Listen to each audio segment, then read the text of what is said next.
ਵਾਹਿਗੁਰੂ ਵਾਹਿਗੁਰੂ ਵਾਹਿਗੁਰੂ ਵਾਹਿਗੁਰੂ। ਸ੍ਰੀ ਵਾਹਿਗੁਰੂ ਸਾਹਿਬ ਜੀ। ਆਸਾ ਜਬ ਲਗ ਤੇਲ ਦੀਵੇ ਮੁਖ ਬਾਤੀ, ਤਬ ਸੂਝੈ ਸਭ ਕੋਈ। ਤੇਲ ਜਲੇ ਬਾਤੀ ਠਹਿਰਾਨੀ, ਸੋਨਾ ਮੰਦਰ ਹੋਈ। ਜਬ ਲਗ ਤੇਲ ਦੀਵੇ ਮੁਖ ਬਾਤੀ, ਤਬ ਸੂਝੈ ਸਭ ਕੋਈ। ਤੇਲ ਜਲੇ ਬਾਤੀ ਠਹਿਰਾਨੀ, ਸੋਨਾ ਮੰਦਰ ਹੋਈ। ਰੇ ਬਾਉਰੇ ਤੋਹਿ ਘਰੇ ਨ ਰਾਖਾ ਕੋਈ, ਤੂੰ ਰਾਮ ਨਾਮ ਜਪ ਸੋਈ। ਰਹਾਉ ਕਾਕੀ ਮਾਤ ਪਿਤਾ ਕਹੋ ਕਾਕੋ,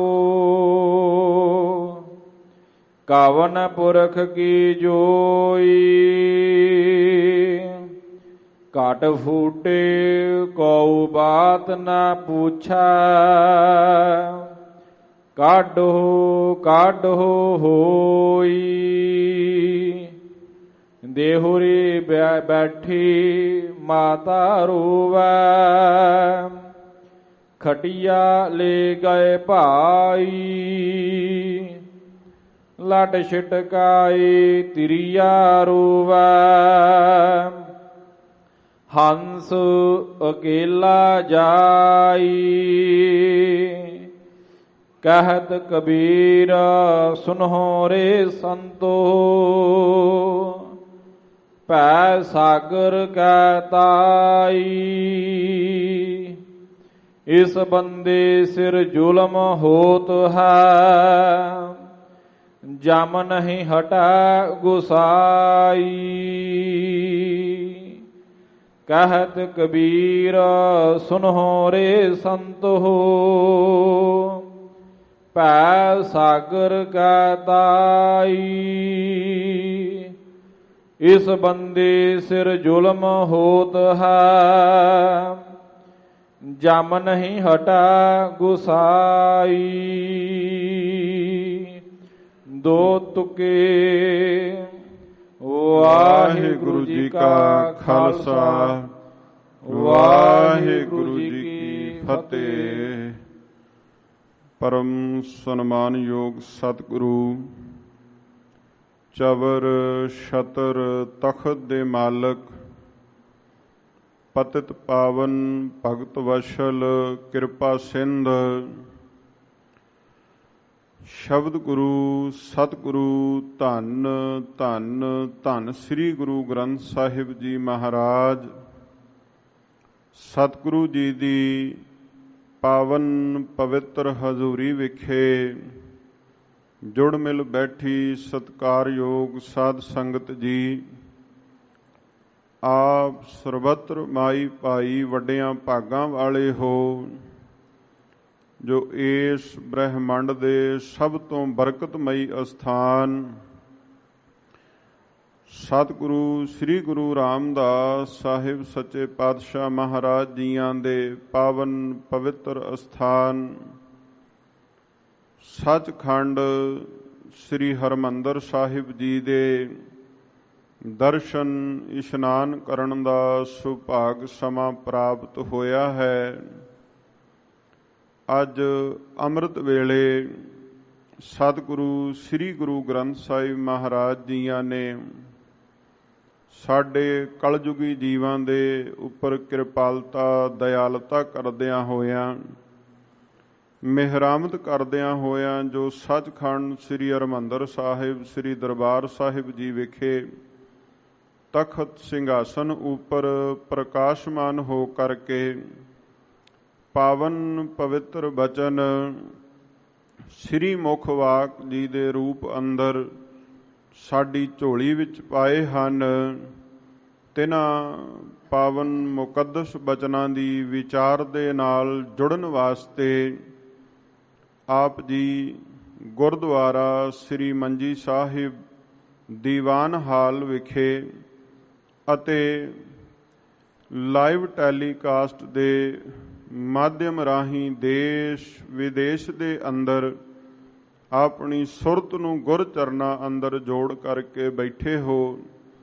ਆਓ ਸਤਿਗੁਰੂ ਗੁਰੂ ਗ੍ਰੰਥ ਸਾਹਿਬ ਸੱਚੇ ਪਾਤਸ਼ਾਹ ਮਹਾਰਾਜ ਜੀ ਦੇ ਪਾਸੋਂ ਪ੍ਰਾਪਤ ਹੋਏ ਇਸ ਮੁੱਖ ਵਾਕ ਦੀ ਵਿਚਾਰ ਨੂੰ ਕਰਨ ਤੇ ਸੁਣਨ ਤੋਂ ਪਹਿਲਾਂ ਸਾਹਿਬ ਜੀ ਦੇ ਪਾਸੋਂ ਬੇਨਤੀ ਕਰਕੇ ਇਹ ਦਾਤ ਮੰਗੀਏ। ਗਰੀਬ ਨਿਵਾਜ ਕਿਰਪਾ ਕਰੋ, ਆਪ ਜੀ ਦੇ ਸ਼ਬਦ ਦਾ ਸਾਡੀ ਸੁਰਤ ਨਾਲ ਮੇਲ ਬਣ ਆਵੇ, ਤਾਂ ਜੋ ਗੁਰੂ ਕੀ ਪਵਿੱਤਰ ਬਾਣੀ ਦਾ ਜੋ ਅਸਲ ਲਾਹਾ ਜੋ ਲਾਭ ਹੈ ਉਹ ਸਾਡੇ ਜੀਵਨ ਨੂੰ ਪ੍ਰਾਪਤ ਹੋ ਸਕੇ। ਤੇ ਜਿਹੜਾ ਇਹ ਸਮਾਂ ਆਪਾਂ ਗੁਰੂ ਚਰਨਾਂ ਵਿੱਚ ਸੁਰਤ ਜੋੜਨੀ ਹੈ, ਜੁੜੀ ਹੋਈ ਸੁਰਤ ਦੇ ਸਦਕੇ ਇਹ ਸਮਾਂ ਸਤ ਸੰਗਤ ਦਾ ਹੋ ਨਿਬੜੇ।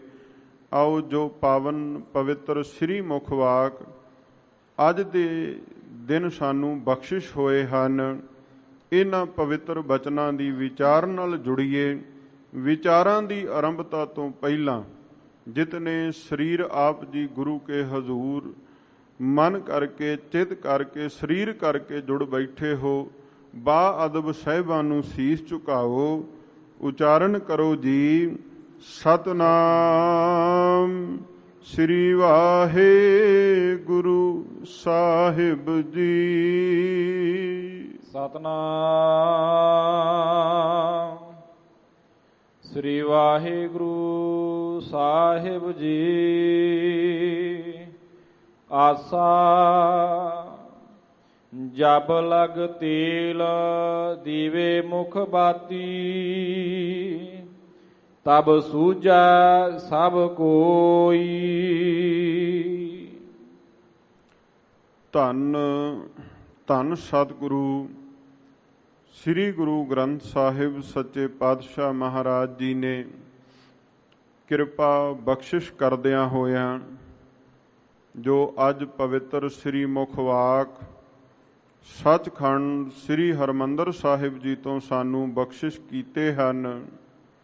ਇਹ ਪਾਵਨ ਮੁਕੱਦਸ ਬਚਨ ਭਗਤ ਕਬੀਰ ਸਾਹਿਬ ਜੀ ਦੇ ਪਾਵਨ ਮੁਖਾਰਬਿੰਦ ਤੋਂ ਉਚਾਰਨ ਕੀਤਾ ਹੋਇਆ ਗੁਰੂ ਗ੍ਰੰਥ ਸਾਹਿਬ ਮਹਾਰਾਜ ਸੱਚੇ ਪਾਤਸ਼ਾਹ ਜੀ ਦੇ ਪਾਵਨ ਅੰਗ 477 ਅਤੇ 78 ਉੱਪਰ ਆਸਾ ਰਾਗ ਦੇ ਅੰਦਰ ਸੁਭਾਏਮਾਨ ਹੈ।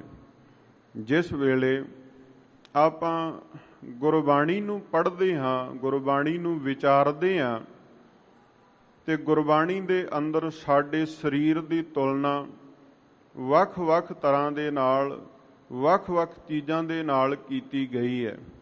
ਕਿਤੇ ਸਾਹਿਬ ਨੇ ਇਸ ਸਰੀਰ ਨੂੰ ਰੇਤ ਦੀ ਕੰਧ ਕਿਹਾ, ਕਿਤੇ ਸਤਿਗੁਰਾਂ ਨੇ ਇਸ ਜੀਵਨ ਇਸ ਸਰੀਰ ਨੂੰ ਧੂਏ ਦਾ ਪਹਾੜ ਕਹਿ ਕੇ ਸੰਬੋਧਨ ਕੀਤਾ ਹੈ, ਕਿਤੇ ਇਸ ਸਰੀਰ ਨੂੰ ਮਿੱਟੀ ਦਾ ਕੱਚਾ ਭਾਂਡਾ ਕਹਿ ਕੇ ਸੰਬੋਧਨ ਕੀਤਾ ਹੈ।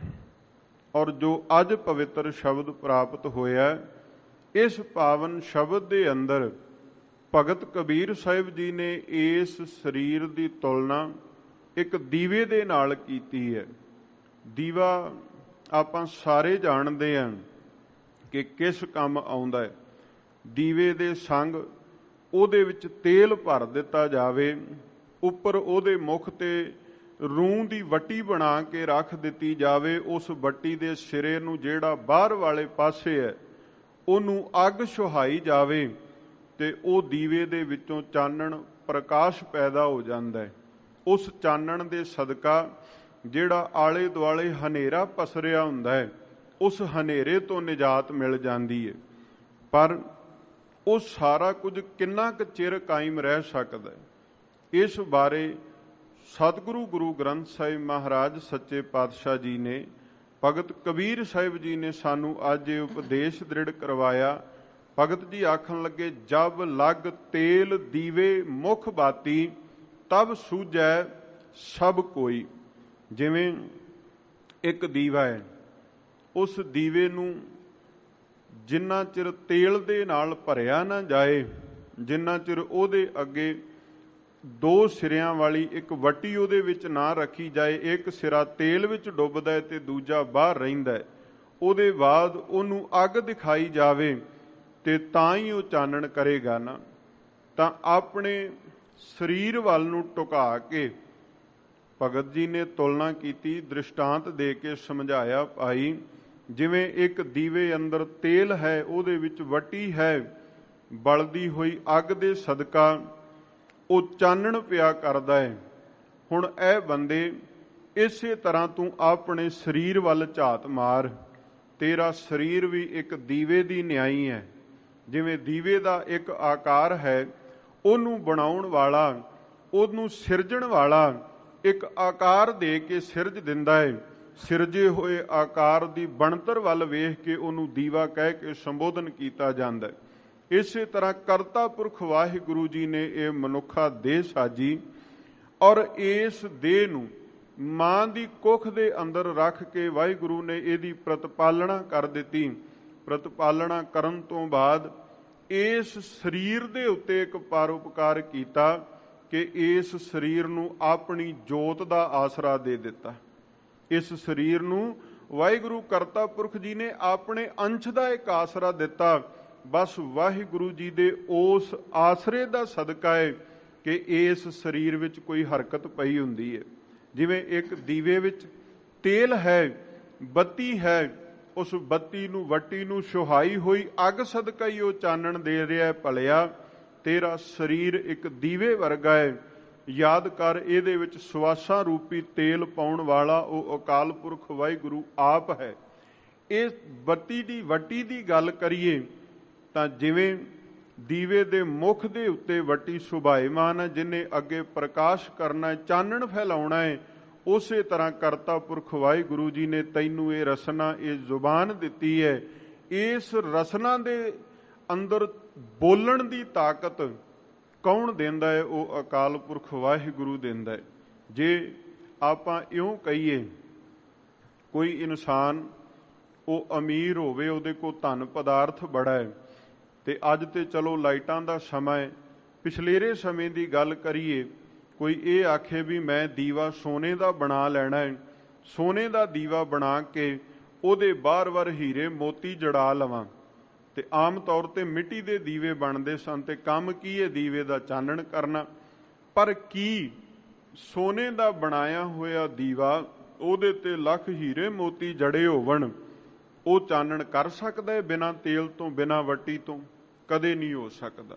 ਸਾਡਾ ਸਰੀਰ ਹੈ, ਇਸ ਸਰੀਰ ਨੂੰ ਜਿੰਨਾ ਮਰਜ਼ੀ ਤੁਸੀਂ ਸ਼ਿੰਗਾਰ ਲਓ, ਸਵਾਰ ਲਓ, ਪਰ ਇੱਕ ਗੱਲ ਆਪਣੇ ਮਨ ਵਿੱਚੋਂ ਕਦਾਚਿਤ ਨਾ ਭੁਲਾਇਓ, ਤੁਸੀਂ ਮਹਿੰਗੇ ਕੱਪੜੇ ਪਹਿਨ ਸਕਦੇ ਜੇ ਆਪਣੀ ਮਰਜ਼ੀ ਨਾਲ, ਆਪਣੇ ਪੱਲੇ ਦਾ ਧਨ ਖਰਚ ਕੇ ਤੁਸੀਂ ਮਹਿੰਗਾ ਇਤਰ ਲਾ ਕੇ ਤਨ ਨੂੰ ਮਹਿਕਣ ਲਾ ਸਕਦੇ ਜੇ, ਪਰ ਜਿਹੜੀ ਮਹਿਕ ਸਵਾਸਾਂ ਵਿੱਚੋਂ ਪ੍ਰਾਪਤ ਹੋਣੀ ਹੈ, ਜਿਹਦੇ ਸਦਕਾ ਇਹ ਸਰੀਰ ਚੱਲਣਾ ਹੈ, ਉਹ ਦਾਤ ਅਕਾਲ ਪੁਰਖ ਵਾਹਿਗੁਰੂ ਜੀ ਦੇ ਕੋਲੋਂ ਹੀ ਪ੍ਰਾਪਤ ਹੋਣੀ ਹੈ। ਉਸ ਦਾਤ ਨੂੰ ਇਨਸਾਨ ਆਪਣੀ ਮਰਜ਼ੀ ਨਾਲ ਕਿਤੇੋਂ ਵਿਆਜ ਨਹੀਂ ਸਕਦਾ। ਉਹ ਵਿਆਜੀ ਨਹੀਂ ਜਾਂਦੀ ਦਾਤ, ਉਹ ਪ੍ਰਭੂ ਹੈ। ਆਪਾਂ ਰੋਜ਼ ਬਚਨ ਪੜ੍ਹਦੇ ਹਾਂ, ਭਈ ਪ੍ਰਾਪਤ ਮਾਨੁਖ ਦੇ ਹੁਰੀਆ। ਭਈ ਪ੍ਰਾਪਤ ਤੋਂ ਅਰਥ ਹੈ ਵੀ ਤੈਨੂੰ ਪ੍ਰਾਪਤ ਹੋਈ ਹੈ। ਅਕਾਲ ਪੁਰਖ ਵਾਹਿਗੁਰੂ ਜੀ ਨੇ ਤੈਨੂੰ ਇਹ ਦੇ ਦਿੱਤੀ ਹੈ, ਮਨੁੱਖਾ ਜੀਵਨ ਦਿੱਤਾ ਹੈ। ਮਤਾ ਤੂੰ ਆਖੇ ਕਿ ਹਾਂ ਮੇਰੇ ਕਰਕੇ ਜਾਂ ਮੇਰੇ ਮਾਂ-ਬਾਪ ਦੇ ਕਰਕੇ, ਭਾਈ ਮਾਂ-ਬਾਪ ਇੱਕ ਆਸਰਾ ਬਣੇ, ਉਹਨਾਂ ਦੀ ਜਿੱਥੋਂ ਤੱਕ ਉਹਨਾਂ ਦੀ ਬਲ ਸੀ, ਉਹਨਾਂ ਦਾ ਤਾਕਤ ਸੀ ਉਹਨਾਂ ਦੇ ਕੋਲ, ਜਿੱਥੇ ਤੱਕ ਉਹਨਾਂ ਦਾ ਜ਼ੋਰ ਚੱਲਦਾ ਸੀ, ਉਸ ਸਮੇਂ ਤੱਕ ਤੇਰੇ ਸਰੀਰ ਦੀ ਘਾੜਤ ਘੜੀ ਗਈ। ਪਰ ਉਹਦੇ ਤੋਂ ਅੱਗੇ ਤੈਨੂੰ ਜਿਹੜਾ ਸੰਪੂਰਨ ਕਰਨ ਦਾ ਹੱਕ ਹੈ, ਉਹ ਕੇਵਲ ਅਕਾਲ ਪੁਰਖ ਵਾਹਿਗੁਰੂ ਜੀ ਦੇ ਕੋਲ ਹੈ। ਜਿਹਨੂੰ ਬਾਣੀ ਵਿੱਚ ਇਉਂ ਵੀ ਪੜ੍ਹਦੇ ਹੈ, ਜਿਨ ਤੂੰ ਸਾਜ ਸਵਾਰ ਸ਼ਿੰਗਾਰਿਆ। ਇਕੱਲੀ ਸਾਜਣ ਦੀ ਗੱਲ ਨਹੀਂ, ਉਹਦਾ ਸ਼ਿੰਗਾਰ ਵੀ ਕੀਤਾ, ਉਹਨੂੰ ਐਨ ਸਵਾਰਿਆ। ਜਿੱਥੇ ਸਰੀਰ ਦੇ ਅੰਗਾਂ ਦੀ ਗੱਲ ਕਰੀਏ, ਕਰਤਾ ਪੁਰਖ ਵਾਹਿਗੁਰੂ ਜੀ ਨੇ ਇਸ ਸਰੀਰ ਨੂੰ ਥਾਂ ਪੁਰ ਥਾਂ ਤੇ ਅੰਗ ਦੇ ਕੇ ਤੇ ਉਹਨਾਂ ਨੂੰ ਇੱਕ ਕਰਮ ਬਖਸ਼ ਦਿੱਤਾ। ਇਸ ਰਸਨਾ ਨੂੰ ਬੋਲਣ ਦਾ ਕੰਮ ਦੇ ਦਿੱਤਾ, ਅੱਖਾਂ ਨੂੰ ਵੇਖਣ ਦਾ ਕੰਮ ਦਿੱਤਾ, ਕੰਨਾਂ ਨੂੰ ਸੁਣਨ ਦਾ ਕੰਮ ਦੇਣ ਵਾਲਾ ਪ੍ਰਮਾਤਮਾ। ਇਹ ਸਾਰਾ ਕੁਝ ਕਿਵੇਂ ਹੋਇਆ? ਜਦੋਂ ਉਸ ਕਰਤਾ ਪੁਰਖ ਵਾਹਿਗੁਰੂ ਜੀ ਦੀ ਅੰਸ਼, ਉਹਦੀ ਜੋਤ ਸਾਡੇ ਸਰੀਰ, ਸਾਡੇ ਹਿਰਦੇ ਵਸਦੀ ਹੈ। ਜਿੰਨਾ ਚਿਰ ਉਹ ਹੈ ਉਹਨਾਂ ਚਿਰ ਇਸ ਸਰੀਰ ਦੇ ਦੁਆਰਾ ਸਾਨੂੰ ਸਾਰਾ ਕੁਝ ਆਪਣਾ ਦਿਸਦਾ ਪਿਆ ਹੈ ਤੇ ਦੂਜਿਆਂ ਨੂੰ ਅਸੀਂ ਦਿਸਦੇ ਪਏ ਹਾਂ। ਪਰ ਯਾਦ ਰੱਖੀਏ, ਜਿਸ ਵੇਲੇ ਦੀਵੇ ਦਾ ਤੇਲ ਮੁੱਕ ਜਾਵੇ, ਜਿਸ ਵੇਲੇ ਉਹਦੀ ਬੱਤੀ ਸੜ ਜਾਵੇ, ਉਹਦੀ ਵੱਟੀ ਦੇ ਵਿੱਚੋਂ ਤੇਲ ਦੀ ਆਮਦ ਮੁੱਕ ਜਾਵੇ ਨਾ, ਤੇ ਉਹ ਦੀਵਾ ਜਿਹੜਾ ਪਲ ਪਰ ਪਹਿਲਾਂ ਪ੍ਰਕਾਸ਼ ਪਿਆ ਕਰਦਾ ਸੀ ਕਮਰੇ ਦੇ ਅੰਦਰ, ਉਹੀ ਕਿਤੇ ਹਨੇਰੇ ਵਿੱਚ ਗੁਆਚ ਜਾਂਦਾ ਹੈ। ਕਿਉਂਕਿ ਅਸਲ ਤਾਤੀ ਉਹਦੇ ਕੋਲ ਨਹੀਂ ਰਿਹਾ। ਇਕੱਲਾ ਦੀਵਾ ਤੇ ਨਹੀਂ ਨਾ ਬਲ ਸਕਦਾ। ਇਸੇ ਤਰ੍ਹਾਂ ਇਹ ਸਰੀਰ ਹੈ, ਇਸ ਸਰੀਰ ਇਕੱਲੇ ਦੀ ਕੋਈ ਤਾਕਤ ਨਹੀਂ ਕਿ ਇਹ ਸਰੀਰ ਇਕੱਲਾ ਕੁਝ ਕਰ ਸਕੇ। ਨਹੀਂ ਭਾਈ, ਇਸ ਸਰੀਰ ਨੂੰ ਤਾਕਤ ਕਰਤਾ ਪੁਰਖ ਵਾਹਿਗੁਰੂ ਜੀ ਦੀ ਅੰਸ਼ ਤੋਂ ਪ੍ਰਾਪਤ ਹੋਣੀ ਹੈ। ਔਰ ਯਾਦ ਰੱਖੀਏ, ਜੋ ਕਰਤਾ ਪੁਰਖ ਵਾਹਿਗੁਰੂ ਜੀ ਨੇ ਜੋਤ ਸਾਡੇ ਅੰਦਰ ਟਿਕਾਈ ਹੋਈ ਹੈ, ਮੁੱਲ ਉਸ ਜੋਤ ਦਾ ਜੇ, ਉਸ ਜੋਤ ਦਾ ਮੁੱਲ ਹੈ, ਉਹਦੀ ਕਦਰ ਹੈ। ਕਿਉਂਕਿ ਜੇ ਸਰੀਰ ਵਿੱਚ ਸਵਾਸ ਨੇ ਤੇ ਅਸੀਂ ਕਿਸੇ ਦੇ ਭੈਣ ਭਾਈ ਪਿਤਾ ਭਰਾ ਹਾਂ, ਕੋਈ ਸਾਡਾ ਹੈ। ਪਰ ਜੇ ਸਰੀਰ ਵਿੱਚ ਪ੍ਰਭੂ ਦੀ ਜੋਤ ਹੀ ਨਹੀਂ ਤੇ ਫਿਰ ਇੱਕ ਲਫ਼ਜ਼ ਵਰਤਿਆ ਜਾਂਦਾ ਹੈ ਕਿ ਮੁਰਦਾ ਹੋ ਗਿਆ, ਇਨਸਾਨ ਮਰ ਗਿਆ, ਇਹ ਅਕਾਲ ਚਲਾਣਾ ਕਰ ਗਿਆ। ਤੇ ਮੁਰਦੇ ਦੀ ਗਤ ਕੀ ਹੈ ਇਹ ਆਪਾਂ ਸਾਰੇ ਜਾਣਦੇ ਹਾਂ। ਭਗਤ ਕਬੀਰ ਸਾਹਿਬ ਜੀ ਨੇ ਬਖਸ਼ਿਸ਼ ਕੀਤੀ, ਆਖਣ ਲੱਗੇ, ਜਿੰਨਾ ਸਮਾਂ ਦੀਵੇ ਦੇ ਅੰਦਰ ਤੇਲ ਹੈ, ਉਹਦੇ ਮੂੰਹ ਵਾਲੇ ਪਾਸੇ ਨੂੰ ਵੱਟੀ ਹੈ, ਔਰ ਉਸ ਵੱਟੀ ਨੂੰ ਲੱਗੀ ਹੋਈ ਅੱਗ ਤੇਲ ਦਾ ਸਾਥ ਪਿਆ ਮਿਲਦਾ ਹੈ, ਤਾਂ ਸਾਰਾ ਕੁਝ ਚਾਨਣ ਦੇ ਵਿੱਚ ਦਿਸਦਾ ਪਿਆ ਹੈ, ਪ੍ਰਕਾਸ਼ ਦੇ ਵਿੱਚ ਹੈ। ਤੇਲ ਜਲੇ ਬਾਤੀ ਠਹਿਰਾਨੀ, ਸੋਨਾ ਮੰਦਰ ਹੋਈ। ਹੁਣ ਜਦੋਂ ਦੀਵੇ ਦੀ ਜਿੰਨੀ ਕੁ ਉਹਦੀ ਸਮਰੱਥਾ ਸੀ, ਓਨਾ ਹੀ ਤੇਲ ਉਹਦੇ ਵਿੱਚ ਪੈਣਾ ਹੈ ਨਾ। ਸਮਰੱਥਾ ਤੋਂ ਬਾਹਰ ਤੇ ਕੋਈ ਪਾਵੇਗਾ ਨਹੀਂ, ਕਿਉਂਕਿ ਸਮਰੱਥਾ ਤੋਂ ਬਾਹਰ ਉਹ ਸੰਭਾਲ ਹੀ ਨਹੀਂ ਸਕਦਾ। ਉਹਦੀ ਸਮਰੱਥਾ ਉਨੀ ਹੈ। ਆਪਣੀ ਸਮਰੱਥਾ ਦੇ ਮੁਤਾਬਕ ਦੀਵੇ ਨੇ ਤੇਲ ਨੂੰ ਲਿਆ, ਉਹ ਤੇਲ ਬਲਦਾ ਰਿਹਾ, ਹੌਲੀ ਹੌਲੀ ਕਰਕੇ ਤੇਲ ਖਤਮ ਹੋ ਗਿਆ ਤੇ ਵੱਟੀ ਨੂੰ ਕੋਈ ਪਿੱਛੋਂ ਤੇਲ ਦੀ ਆਮਦ ਨਹੀਂ ਹੈ। ਉਹ ਵੱਟੀ ਵੀ ਰੁਕ ਗਈ। ਕਹਿਣ ਲੱਗੇ, ਪਲ ਭਰ ਪਹਿਲਾਂ ਜਿਹੜਾ ਦੀਵਾ ਚਾਰੇ ਪਾਸੇ ਚਾਨਣ ਕਰਦਾ ਸੀ, ਉਹ ਹੁਣ ਆਪ ਜਿਹੜਾ ਸੂਨਾ ਮੰਦਰ ਹੋਈ, ਉਹ ਆਪ ਵੀ ਹਨੇਰੇ ਵਿੱਚ ਹੈ ਤੇ ਉਹਨੇ ਆਲੇ ਦੁਆਲੇ ਨੂੰ ਫਿਰ ਜਿਹੜਾ ਹਨੇਰੇ ਨਾਲ ਭਰ ਦਿੱਤਾ, ਕਿਉਂਕਿ ਉਹਦੇ ਕੋਲ ਅਸਲ ਤੱਤ ਹੈ ਨਹੀਂ। ਹੁਣ ਆਈਏ ਆਪਣੇ ਸਰੀਰ ਵੱਲ, ਆਪਾਂ ਝਾਤ ਮਾਰ ਕੇ ਵੇਖੀਏ। ਜਦੋਂ ਆਪਾਂ ਕਾਇਆ ਦੀ ਸਰੀਰ ਦੀ ਗੱਲ ਕਰਦੇ ਆ ਨਾ, ਤੇ ਆਪਾਂ ਇਹ ਗੱਲ ਕਹਿ ਦਿੰਨੇ ਆ ਵੀ ਮੇਰਾ ਸਰੀਰ ਹੈ, ਮੈਂ ਬੜਾ ਸਾਂਭ ਕੇ ਰੱਖਿਆ, ਮੈਂ ਬੜੀ ਕਸਰਤ ਕਰਦਾ, ਮੈਂ ਵਰਜਿਸ਼ ਕਰਦਾ, ਮੈਂ ਸਿਹਤ ਵੱਲ, ਦੇਹ ਵੱਲ ਧਿਆਨ ਬੜਾ ਦੇਣਾ ਵੀ ਚਾਹੀਦਾ। ਅੱਜ ਦੇ ਸਮੇਂ ਅੰਦਰ ਜਿਸ ਬੰਦੇ ਦੇ ਕੋਲ ਨਰੋਈ ਸਿਹਤ ਦਾ ਗੁਣ ਹੈ, ਉਹ ਇਨਸਾਨ ਬਹੁਤ ਦਰਜੇ ਬਾਕੀਆਂ ਦੇ ਨਾਲੋਂ ਚੰਗਾ ਹੈ।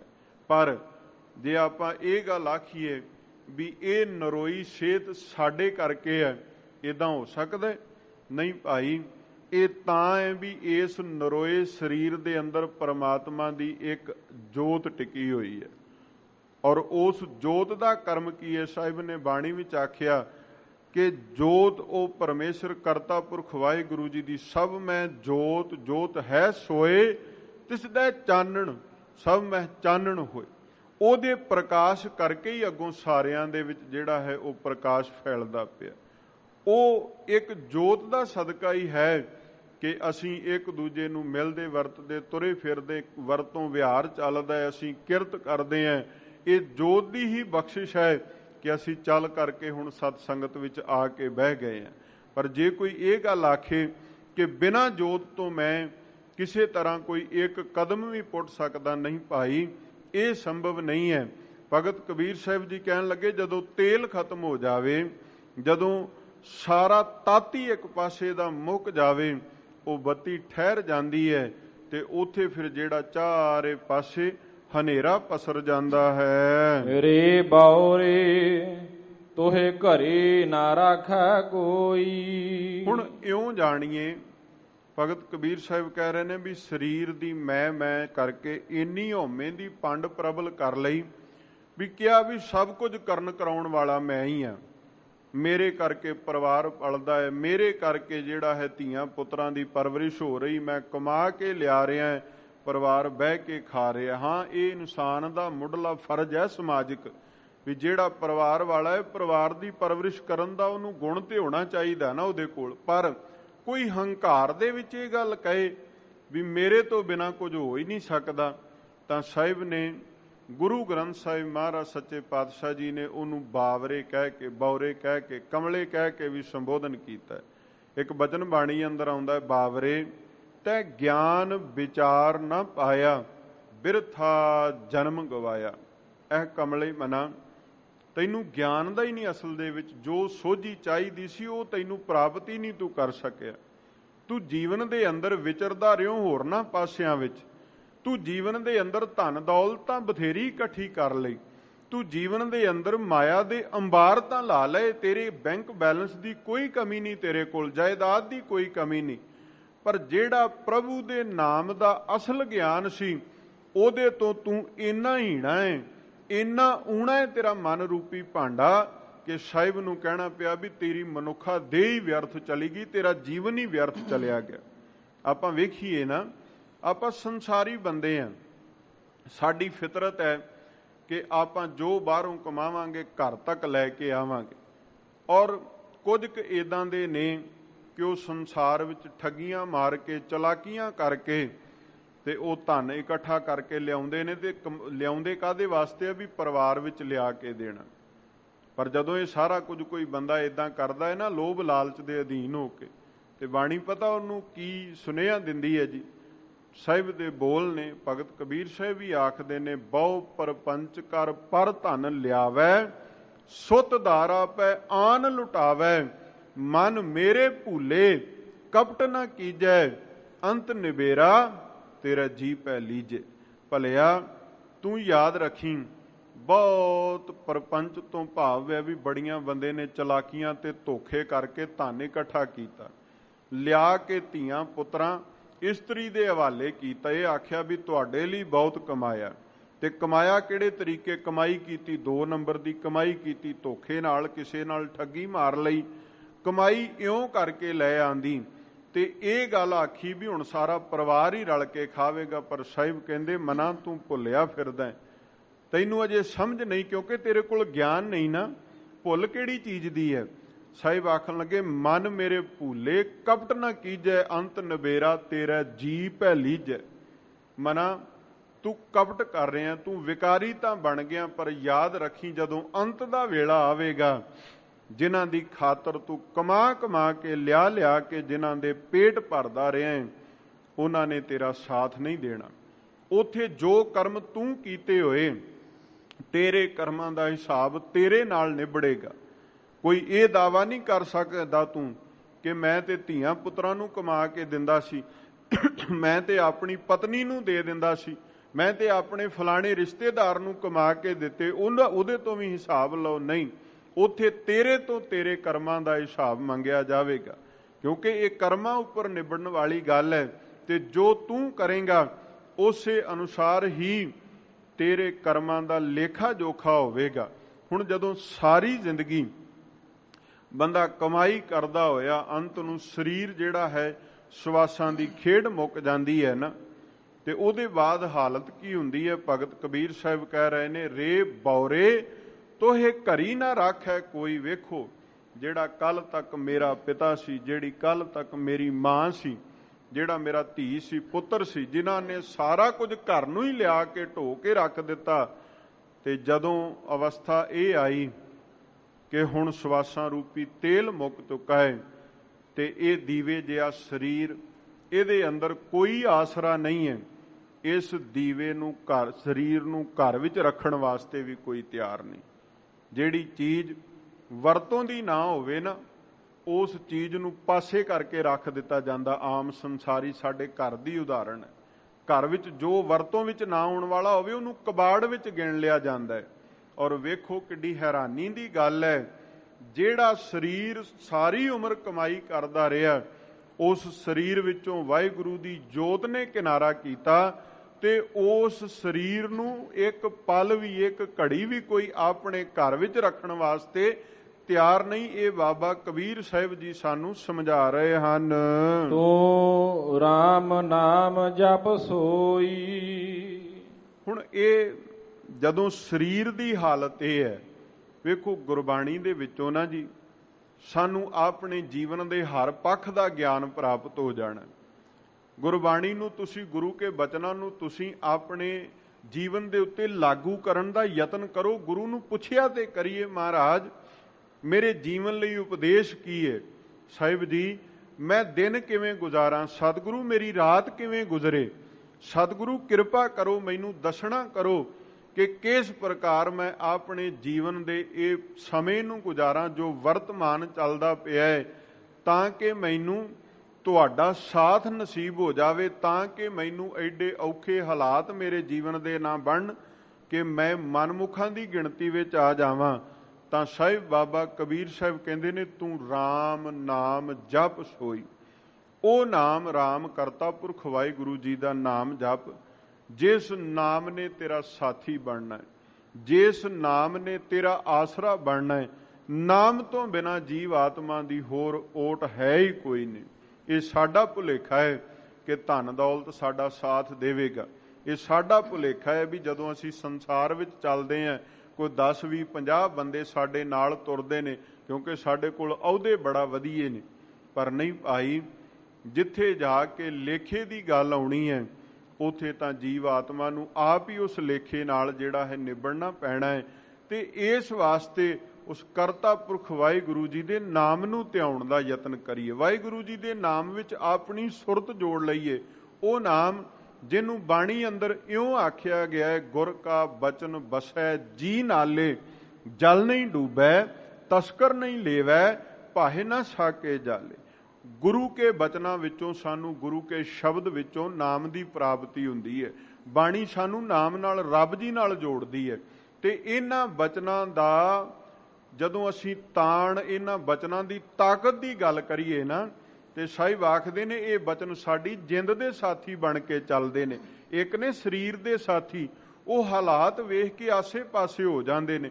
ਤੁਸੀਂ ਕਿਸੇ ਬੰਦੇ ਦਾ 100 ਕੰਮ ਚੰਗਾ ਕਰੋ, ਇੱਕ ਵਾਰ ਉਹਨੂੰ ਨਾ ਕਰਕੇ ਵੇਖੋ ਸਹੀ, ਅਗਲਾ 100 ਕੀਤਿਆਂ ਹੋਇਆਂ ਤੇ ਮਿੱਟੀ ਪਾ ਕੇ ਤੇ ਤੁਹਾਡੇ ਇੱਕ ਨੂੰ ਗਿਣਾਉਣ ਬਹਿ ਜਾਂਦਾ ਹੈ ਵੀ ਤੁਸੀਂ ਮੇਰਾ ਇੱਕ ਆਹ ਕੰਮ ਨਹੀਂ ਸਵਾਰਿਆ। ਇਹ ਸਰੀਰ ਦੀ ਹਾਲਤ ਹੈ। ਤੁਸੀਂ ਸਾਰੀ ਜ਼ਿੰਦਗੀ ਕਿਸੇ ਨਾਲ ਸਨੇਹ ਪਾ ਕੇ ਰੱਖੋ, ਇੱਕ ਵਾਰ ਤੁਹਾਡੇ ਤੋਂ ਕਿਤੇ ਕੋਈ ਉਕਾਈ ਹੋਣ ਦੀ ਗੱਲ ਹੈ, ਅਗਲਾ ਤੁਹਾਡਾ ਸਾਰਾ ਕੁਝ ਪਿਛਲਾ ਭੁੱਲ ਕੇ ਤੁਹਾਨੂੰ ਉਲਾਮੇ ਦੇਣੇ ਸ਼ੁਰੂ ਕਰ ਦਿੰਦਾ।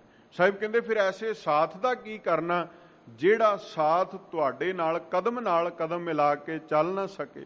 ਤੇ ਸਾਥ ਮਹਾਰਾਜ ਮਾਣੀਏ ਕਿਹਦਾ? ਸਾਹਿਬ ਆਖਿਆ, ਗੁਰੂ ਨਾਨਕ ਦੇਵ ਪਾਤਸ਼ਾਹ ਜੀ ਨੇ ਕਿਹਾ, ਜੇ ਸੱਜਣ ਬਣਾਉਣੇ ਨੇ ਨਾ ਤੇ ਯਾਦ ਰੱਖ ਭਲਿਆ, ਸੱਜਣ ਸੇਈ ਨਾਲ ਮੈਂ ਚੱਲਦਿਆਂ ਨਾਲ ਚਲਨ, ਜਿੱਥੇ ਲੇਖਾ ਮੰਗੀਐ ਤਿੱਥੇ ਖੜੇ ਦਿਸਨ। ਸੱਜਣ ਉਹ ਕਾਇਮ ਕਰੀ ਜਿੱਥੇ ਤੈਨੂੰ ਜ਼ਰੂਰਤ ਹੋਵੇ ਤੇ ਤੇਰੇ ਸਾਹਮਣੇ ਉਹ ਸੱਜਣ ਆਪਣੇ ਆਪ ਆ ਜਾਣ, ਤੈਨੂੰ ਆਵਾਜ਼ ਮਾਰਨ ਦੀ ਲੋੜ ਨਾ ਪਵੇ। ਤੇ ਐਸਾ ਸੱਜਣ ਕੌਣ ਹੈ? ਕੇਵਲ ਪਰਮਾਤਮਾ ਦਾ ਨਾਮ, ਕੇਵਲ ਸਾਡੇ ਸ਼ੁਭ ਕਰਮ, ਉਹ ਸਾਡੇ ਸੱਜਣ ਬਣ ਕੇ ਚੱਲਦੇ ਨੇ। ਪਰ ਜਦੋਂ ਆਪਾਂ ਇਹ ਗੱਲ ਕਹੀਏ ਕਿ ਸੰਸਾਰ ਤੋਂ ਕੋਈ ਆਸ ਲਾ ਕੇ ਨਿਰੰਕਾਰ ਦੇ ਘਰ ਵਿੱਚ ਕੋਈ ਇੱਜ਼ਤ ਪੱਤ ਪੈਜ ਬਣੇਗੀ, ਨਹੀਂ ਭਾਈ। ਸੰਸਾਰ ਦੇ ਵਿੱਚ ਵਿਚਰਨਾ ਹੈ, ਸੰਸਾਰ ਸਮਾਜ ਵਿੱਚ ਹੀ ਅਸੀਂ ਰਹਿਣਾ ਹੈ। ਪਰ ਸਮਾਜ ਵਿੱਚ ਰਹਿੰਦਿਆਂ ਹੋਇਆਂ ਨੇ ਅਸੀਂ ਪ੍ਰਭੂ ਦੇ ਨਾਮ ਦਾ ਪੱਲਾ ਪਕੜ ਕੇ ਰੱਖਣਾ ਹੈ। ਔਰ ਇਹ ਆਪਣੇ ਮਨ ਦੇ ਅੰਦਰ ਨਿਸ਼ਚਾ ਰੱਖੀਏ ਕਿ ਸਾਡੇ ਸਰੀਰ ਦਾ ਇੱਕ ਨਾ ਇੱਕ ਦਿਨ ਅੰਤ ਜ਼ਰੂਰ ਹੋਣਾ ਹੈ। ਅਸੀਂ ਇਹ ਅਟਲ ਵਿਸ਼ਵਾਸ ਰੱਖੀਏ, ਡਰੀਏ ਨਾ। ਇੱਕ ਤੇ ਸਾਡੀ ਮਾਨਸਿਕਤਾ ਇਹ ਹੈ ਵੀ ਜਦੋਂ ਕੋਈ ਮੌਤ ਦੀ ਗੱਲ ਕਰੇ ਨਾ ਤੇ ਸਾਨੂੰ ਉਹ ਬੰਦਾ ਹੀ ਚੰਗਾ ਨਹੀਂ ਲੱਗਦਾ ਜਿਹੜੀ ਮੌਤ ਦੀ ਗੱਲ ਕਰੇ। ਪਰ ਤੁਸੀਂ ਯਾਦ ਰੱਖੋ, ਮੌਤ ਤੋਂ ਬਿਨਾਂ ਜੀਵਨ ਦੀ ਕਲਪਨਾ ਨਹੀਂ ਜੇ ਕੀਤੀ ਜਾ ਸਕਦੀ। ਕੋਈ ਬੰਦਾ ਇਹ ਦਾਅਵਾ ਨਹੀਂ ਕਰ ਸਕਦਾ ਵੀ ਮੈਂ ਮੌਤ ਨਹੀਂ ਲਿਖਾ ਕੇ ਲੈ ਕੇ ਆਇਆ। ਸਾਹਿਬ ਦਾ ਬੋਲ ਹੈ, ਜੁਗੋ ਜੁਗ ਅਟਲ ਬਚਨ ਹੈ, ਮਰਨ ਲਿਖਾਏ ਮੰਡਲ ਮੈਂ ਆਏ, ਅਸੀਂ ਇਸ ਮ੍ਰਿਤ ਮੰਡਲ ਵਿੱਚ, ਇਸ ਸੰਸਾਰ ਵਿੱਚ ਸਾਨੂੰ ਭੇਜਿਆ ਹੀ ਤਾਂ ਹੈ ਪ੍ਰਮਾਤਮਾ ਨੇ। ਸਾਡੇ ਜਨਮ ਦੇ ਨਾਲ ਨਾਲ ਸਾਡੇ ਮੌਤ ਵਾਲਾ ਸਮਾਂ ਵੀ ਉਹਨ ਮੁਕਰਰ ਕਰ ਦਿੱਤਾ। ਸਾਨੂੰ ਬਹੁਤ ਕੁਝ ਚੇਤੇ ਵਿੱਚ ਹੈ। ਬਾਣੀ ਨੇ ਆਖਿਆ, ਸਾਹਿਬ ਕਿਰਪਾ ਕਰਦੇ ਨੇ, ਖਾਣਾ ਪੀਣਾ ਹੱਸਣਾ ਸੌਣਾ ਸਭ ਯਾਦ ਹੈ, ਵਿਸਰ ਗਿਆ ਹੈ ਮਰਨਾ। ਪਰ ਭੁੱਲ ਕੀ ਗਿਆ? ਭੁੱਲ ਇਹ ਗਿਆ ਵੀ ਅਸੀਂ ਸੰਸਾਰ ਤੋਂ ਜਾਣਾ ਵੀ ਹੈ, ਵੀ ਸਾਨੂੰ ਇਹ ਚੇਤੇ ਵਿੱਚ ਨਹੀਂ। ਔਰ ਇਹ ਹੋਇਆ ਕਿਉਂ? ਇਹਦਾ ਵੀ ਇੱਕ ਕਾਰਨ ਹੈ। ਸਾਹਿਬ ਨੇ ਉਹ ਕਾਰਨ ਦੱਸਿਆ। ਸਾਹਿਬ ਕਹਿੰਦੇ, ਭਰਨ ਪੋਖਣ ਸੰਗ ਔਦ ਬਿਆਣੀ, ਜੈ ਜਗਦੀਸ਼ ਕੀ ਗਤ ਨਹੀਂ ਜਾਣੀ।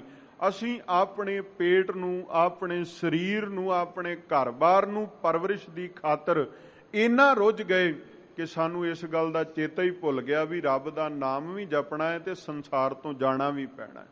ਕੋਈ ਬੰਦਾ ਭਾਵੇਂ 100 ਵਰਿਆਂ ਦਾ ਵੀ ਹੋਵੇ ਨਾ, ਉਹਨੂੰ ਪਤਾ ਹੈ ਵੀ ਪਿੱਛਾ ਤੇ ਬਹੁਤ ਪਿਛਾਂ ਹੈ, ਅੱਗਾ ਬਹੁਤ ਨੇੜੇ ਆ ਚੁੱਕਿਆ ਹੈ, ਉਹ ਵੀ ਇਸ ਗੱਲ ਦਾ ਜਿਹੜਾ ਹੈ ਨਾ ਉਹ ਗੁੱਸਾ ਕਰੇਗਾ ਵੀ ਮੌਤ ਦੀ ਗੱਲ ਕਿਉਂ ਕੋਲ ਕੀਤੀ।